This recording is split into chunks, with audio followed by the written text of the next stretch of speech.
নমস্কাৰ এই মুহূৰ্তৰ আটাইতকৈ ডাঙৰ খবৰ অসম চুক্তিৰ 6 নং দফাক লৈ মিছা মাতিছে আভুৱা ভাৰিছে ৰাজ্যৰ মুখ্যমন্ত্ৰী ডক্টৰ হিমন্ত বিশ্ব শৰ্মাই এই বিস্ফোৰক অভিযোগ উত্থাপন কৰিছে অসম জাতীয় পৰিষদৰ সভাপতি লুৰিণজ্যোতি গগৈৰ ফালৰ পৰা স্পষ্ট ৰূপত কোৱা হৈছে যে অসম চুক্তিৰ 6 নং দফাৰ যি প্ৰতিবেদন হে প্ৰতিবেদন এই পৰ্যন্ত গ্ৰহণে কৰা নাই গৃহ মন্ত্ৰণালয়ে সমান্তৰালকৈ অজাপৰ সভাপতি লুৰিণজ্যোতি গগৈৰ ফালৰ পৰা কোৱা হৈছে যে খিলঞ্জীয়াৰ শত্ৰু হৈছে হিমন্ত বিশ্ব শৰ্মা আৰু বিজেপি চৰকাৰ খিলঞ্জীয়াক লৈ লৰা ধেমালি কৰি আছে হিমন্ত বিশ্ব শৰ্মা চৰকাৰ আৰু এনে ধৰণে সংবাদমেল পাতি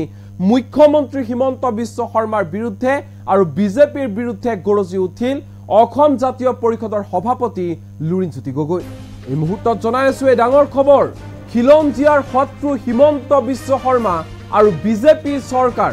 পত্নী আৰু পুত্ৰৰ কেলেংকাৰী ঢাকিবলৈ অসমৰ ৰাইজক টুপি পিন্ধাই আছে হিমন্ত বিশ্ব শৰ্মাই অসম চুক্তিৰ 6 নং দফা কমিটিৰ প্ৰতিবেদন গ্ৰহণে কৰা নাই গৃহ মন্ত্ৰণালয়ে অসম চৰকাৰে কিদৰে ৰূপায়ণ কৰিব তাৰ উত্তৰ দিয়ক মুখ্যমন্ত্ৰী হিমন্ত বিশ্ব শৰ্মাই বিপ্লৱ শৰ্মাৰ প্ৰতিবেদনত স্পষ্টকৈ উল্লেখ থকা অসমীয়াৰ সংজ্ঞা ক'ত হিমন্ত বিশ্ব শৰ্মাৰ ভূমিনীতি খিলঞ্জীয়াৰ বাবে মৃত্যু ঘণ্টা মুখ্যমন্ত্ৰী হিমন্ত বিশ্ব শৰ্মাৰ এনে কি সুপাৰ পাৱাৰ আছে যে কেন্দ্ৰীয় চৰকাৰে বনোৱা এখন কমিটিৰ প্ৰতিবেদন তেওঁ বাতিল কৰিব পাৰে সেই প্ৰশ্নৰ উত্তৰ দিয়ক অসম চুক্তিৰ 6 নং দফাক লৈ মিছা মাতি আছে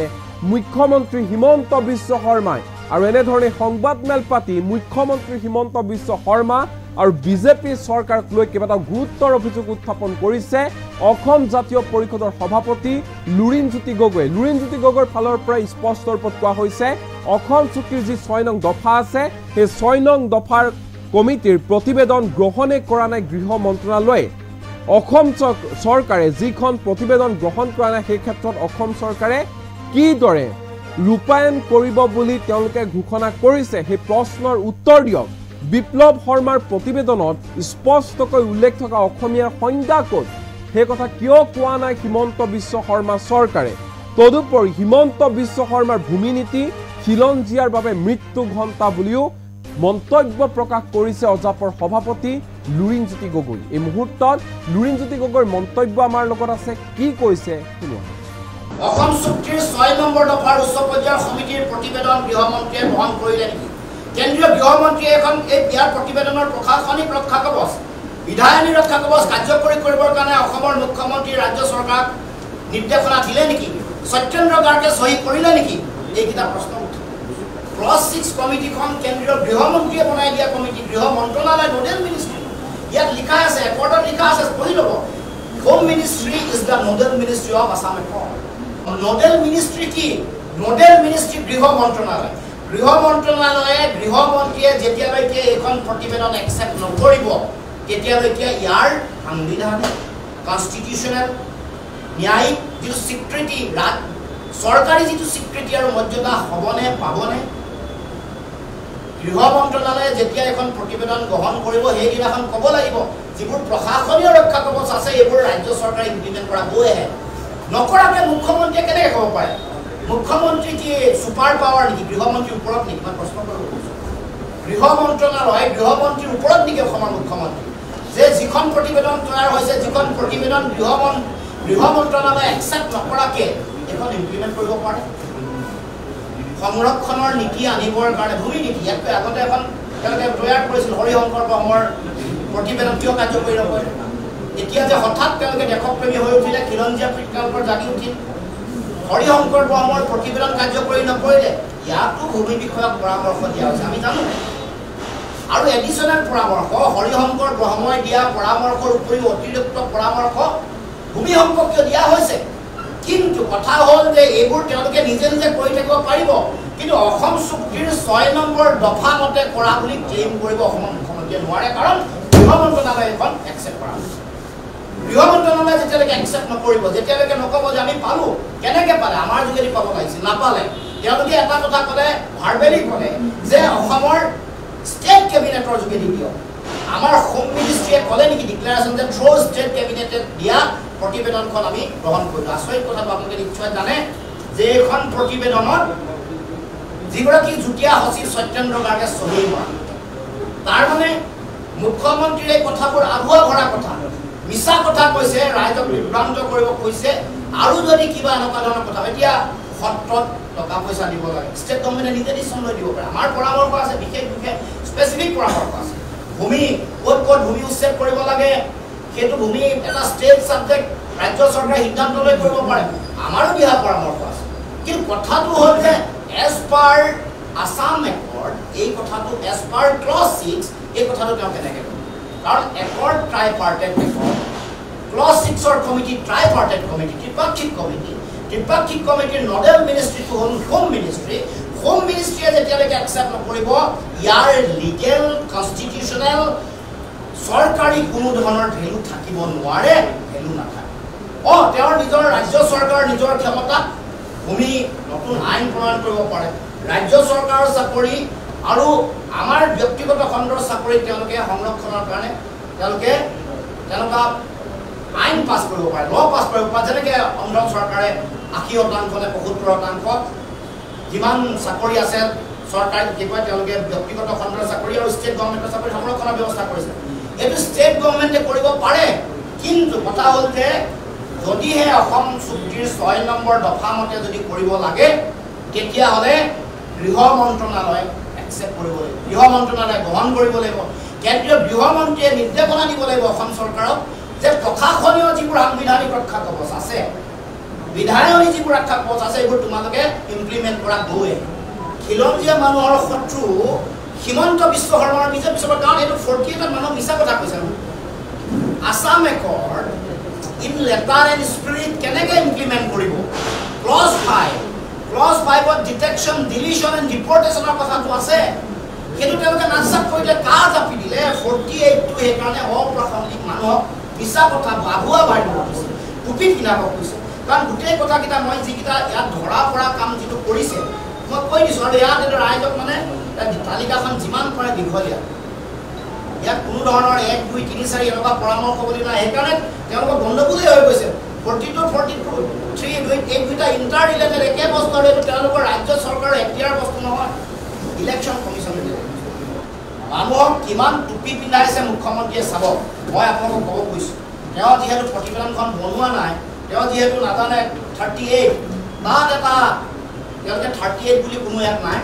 এইটো আমি বহুত আলোচনা বিলোচনা কৰিছিলোঁ যে সাংবিধানিক আৰু ন্যায়িক বহুত প্ৰতিবন্ধকতা আহিব পাৰে, গতিকে এখন কমিটি ইমপ্লিমেণ্টেশ্যনৰ ক্ষেত্ৰত কৰিব লাগে, চ' ডেট কোনো বাধা নোহোৱাকৈ ইমপ্লিমেণ্টেশ্যনটো কাৰ্যকৰীকৰণ হৈ যায়। কাৰণটো এইটোৱে আছিল, আৰু এইটো কিন্তু গৃহ মন্ত্ৰণালয়ে কৰিব লাগিব, অনুমোদন লাগিব, কাৰণ গৃহ মন্ত্ৰণালয়ৰ প্ৰতিনিধি তাত লাগিব। মুখ্যমন্ত্ৰীয়ে নজনাকৈ বেলেগে বনাই দিয়া, অফিচাৰে বনাই দিয়া প্ৰতিবেদন 38 চাব, তাত গৃহ মন্ত্ৰণালয়ৰ মানুহ দিবলৈ তেওঁলোকে কমিটি বনাম বুলি উল্লেখ কৰিছে। ৰিপ্ৰেজেণ্টেটিভ অফ হোম এফেয়াৰ্ছ অসমৰ মুখ্যমন্ত্ৰীয়ে এপইণ্ট কৰিব পাৰে নেকি? ৰাইজ কওকচোন, এইটো এটা কেনেকুৱা ধৰণৰ কথা? তাৰমানে 38 প্ৰমাণ কৰিলে যে অসমৰ ৰাইজক টুপি দিব খুজিছে, অসমৰ ৰাইজক কেৱল মাত্ৰ ভোটৰ কাৰণে নিজৰ পত্নী আৰু নিজৰ পুত্ৰৰ কেলেংকাৰী চিণ্ডিকেট কমিশ্যন ৰাজ ঢাকিবৰ কাৰণে এই 52 ৰিকমেণ্ডেশ্যনৰ কথা উল্লেখ কৰিছে। 38 প্ৰমাণ কৰিছে আৰু কৈছে যে government of India, government of Assam and all Assam student union, the body should meet at least once every 3 months to monitor the progress. It is first কথা হৈ গ'ল যে এখন কমিটি মনিটৰিঙৰ কাৰণে, ইমপ্লিমেণ্টেশ্যনৰ কাৰণে, কনষ্টিটিউচনেল লিগেল চেলেঞ্জেছবোৰ তেওঁলোকে নাইকিয়া কৰিবৰ কাৰণে, মিট কৰিবৰ কাৰণে এইখন কমিটি। এখন কেনেকৈ ষ্টেট গভৰ্ণমেণ্টে বনাব পাৰে? তেওঁলোকৰ 52 তালিকাত নটিফিকেশ্যন, চৰকাৰী গভৰ্ণমেণ্ট অফ আছামৰ নটিফিকেশ্যন পাইছে। এইটো এটা সাংঘাতিক গণ্ডগোলীয়া কথা এটা আজি এইটো ৰাজহুৱা কৰিছোঁ। আৰু মই সেইকাৰণে ভাৰতবৰ্ষৰ প্ৰধানমন্ত্ৰী আৰু গৃহমন্ত্ৰীক প্ৰশ্ন কৰিব খুজিছোঁ, মুখ্যমন্ত্ৰী এনেকুৱা কি ছুপাৰ পাৱাৰ যে মনিটৰিং কেন্দ্ৰীয় গৃহ মন্ত্ৰণালয়ে বনাই দিয়া হাইপাৰ কমিটি এখনৰ প্ৰতিবেদন তেওঁ কাৰ্যকৰী কৰিম বুলি ক'ব পাৰে, আৰু তেওঁ কেন্দ্ৰীয় গৃহ মন্ত্ৰণালয়ৰ অফিচাৰ লৈ মনিটৰিং কৰা কমিটিখনক নেতৃত্ব দিব পাৰে। আৰু 42 আৰু 43 চাব, এইটো ইলেকশ্যন কমিশ্যন ৰিলেটেড বিষয়। ষ্টেট গভৰ্ণমেণ্টৰ এক্টিয়াৰ আছে নেকি? Election commission is a independent body, constitutional body. এইখন কমিটিক মুখ্যমন্ত্ৰীয়ে ইলেকশ্যন কমিশ্যন ৰিলেটেড বস্তু এটা তেওঁৰ যোগেদি চৰকাৰৰ যোগেদি কিবা কৰিব পাৰে এই ধৰণৰ আবুৱা ভৰা কথা আৰু 42 আৰু 43 বেলেগ বেলেগ ৰিকমেণ্ডেশ্যন হয় মোৰ লগত আছে দুটা হুকিয়া ৰিকমেণ্ডেশ্যন দি দিছে তাৰমানে সংখ্যাটো বঢ়াব লাগে সংখ্যা বঢ়াবলৈ চেষ্টা কৰোঁতে 57 কৰিম বুলি কৈছিলে না নোৱাৰিলে 52 হৈ গ'ল নহয় ইয়াৰ সংখ্যা বঢ়াবৰ কাৰণে 42 and 43 are interrelated বেলেগ নহয় আৰু এটো ইয়াৰ যিটো এজেন্সি যিটোৱে এটো ইমপ্লিমেন্ট কৰিব লাগিব এটো ইলেকশ্যন কমিশ্যন সেন্ট্ৰেল ইলেকশ্যন এটো কি এফটিআৰ আছে ষ্টেট গভৰ্ণমেণ্ট গতিকে এই গোটেই প্ৰতিবেদনখনৰ বাকী কথা বতৰাবোৰ কৰিব পাৰিব সত্ৰত টকা পইচা দিব পাৰিব এবিলাকত পইচা দিব পাৰিব ঘৰ দিব পাৰিব শংকৰদেৱ কলাক্ষেত্ৰত পইচা দিব পাৰিব এইটোৰ কাৰণে ৰেকমেণ্ডেশ্যন আছে কিন্তু এইটো তেওঁলোকে অসম চুক্তিৰ 6 নম্বৰ দফা মতে কৰা বুলি বাহবা ল'বলৈ গৈ ৰাইজৰ পৰা ভোট লোৱাৰ যিটো ষড়যন্ত্ৰ এইটো আজি ৰাইজক আমি ৰাজহুৱা কৰিব খুজিছোঁ তেওঁলোকৰ যিবোৰ পদলেহনকাৰী এইবোৰ ইতিমধ্যে আৰম্ভ কৰিছে যে খিলঞ্জীয়াৰ অধিকাৰ দিলে বেয়া পায় আমি বেয়া নাপাওঁ ভাল পাওঁ মূল কথাবোৰ যে আঁতৰাই পঠোৱা হৈছে অসম চুক্তিৰ 6 নম্বৰ দফা মতে স্থানীয় নিকায় বিধানসভা লোকসভাত আসন সংৰক্ষণ স্পেচিফিকেলি লিখা আছে আপুনি গেজেট নটিফিকেশ্যনটো চাব আৰু দ্বিতীয়খন সেকেন্ড এডিশনাল নটিফিকেশনটো চাব লিখা আছে স্পেসিফিক লিখা আছে মই কোৱা কথা নহয় এটো হল কোৰ কথা এক নম্বৰ কথা এইটোৱে কোৱা হৈছে যে স্থানীয় নিকায় বিধানসভা লোকসভাত আসন সংৰক্ষণৰ কথা কৈছে গতিকে এই কথা বতৰাবোৰ চাকৰি সংৰক্ষণৰ ব্যৱস্থা তেওঁলোকৰ এডিশনাল নটিফিকেশনত স্পষ্টকৈ লিখা আছে আপুনি চাই লওক স্থানীয় নিকায় বিধানসভা আৰু সংসদত খিলঞ্জীয়া মানুহৰ আসন সংৰক্ষণ খিলঞ্জীয়া আসনে নহয় ক আৰু ঘৰত কৈছে গড় কৈছে যে অসমৰ কেন্দ্ৰীয় চৰকাৰ অৰ্ধ কেন্দ্ৰীয় চৰকাৰ কেন্দ্ৰীয় ৰাজহুৱা খণ্ডৰ প্ৰতিষ্ঠান আৰু ব্যক্তিগত খণ্ডৰ অধীনত থকা কাৰ্যালয়সমূহত নিয়োগৰ বাবে সংৰক্ষণ এইবোৰহে মৌলিক কথা এইবোৰ কথা আমি কেতিয়া পাম আমি আজি অবৈধ বিদেশী আগ্ৰাসনৰ কাৰণে অসমৰ মানুহ আমি সংকটত আছো ৰাজনৈতিক অধিকাৰ হেৰুৱাৰ উপক্ৰম হৈছে সেই সময়ত লাগে আমাক আসন সংৰক্ষণ স্থানীয় নিকায় বিধানসভা লোকসভাত আসন সংৰক্ষণ কেতিয়া দিব মৌলিক কথা আমাৰ চাকৰি বাকৰি সংৰক্ষণ কেতিয়া হ'ব অসমীয়া ভাষা কেতিয়াও যাতে কোনেও যাতে আমাৰ ৰাজ্য ভাষা হোৱাৰ পৰা কাঢ়ি লৈ যাব নোৱাৰে তাৰ কাৰণে বিশেষ সাংবিধানিক ব্যৱস্থা লাগিব পৰামৰ্শ দিয়া আছে উচ্চ সদন লাগিব এইবোৰ বিষয় কেতিয়া দিব কোনে দিব আৰু যেতিয়ালৈকে কেন্দ্ৰীয় গৃহমন্ত্ৰীয়ে এখন গ্ৰহণ নকৰিব পাব্লিকলি এখন উদ্ধাৰ কৰা প্ৰতিবেদন নেকি গৃহ মন্ত্ৰণালয়ে এইটো নকবলৈ বন্ধ কৰি ৰাখিবলৈ বন্ধ চিন থকা প্ৰতিবেদন নহয় এখন ৰাজহুৱা কৰিব লাগে ৰাইজক জনাব লাগে আৰু কেন্দ্ৰীয় চৰকাৰে এই প্ৰতিবেদন কেতিয়া গ্ৰহণ কৰিলে বা কৰিব এই কথা ৰাজহুৱাকে কৰি তেওঁলোকক ৰাজহুৱাভাৱে অসম চৰকাৰক বাকী বিধায়নী আৰু প্ৰশাসনীয় যিবোৰ ৰক্ষণাবেক্ষণৰ ব্যৱস্থা আছে সংৰক্ষণৰ ৰক্ষা কৱচৰ ব্যৱস্থা আছে এইবোৰ কাৰ্য কৰিবলৈ কাৰণে নিৰ্দেশনা দিব লাগে গতিকে এই কথাখিনি আমি এইকাৰণে কৈছোঁ যে অসমৰ খিলঞ্জীয়া থলগিৰি ভূমিপুত্ৰ জনজাতীয় ৰাইজৰ তেওঁলোকৰ ৰাজনৈতিক অধিকাৰ তেওঁলোকৰ মাটি ভেটি তেওঁলোকৰ চাকৰি বাকৰিৰ সংৰক্ষণৰ ব্যৱস্থা সাংবিধানিক ৰক্ষা কৱচৰ ব্যৱস্থা লাগে কিন্তু সেইটো সেই গোটেই ব্যৱস্থাটো কেন্দ্ৰীয় গৃহ মন্ত্ৰণালয়ে কৰিব পাৰিব তেওঁলোকৰ কেন্দ্ৰীয় চৰকাৰৰ অধীনতে হ'ব পাৰিব বাকী ৰাজ্য চৰকাৰৰ আন বিষয়বোৰ কৰিবলৈ হ'লে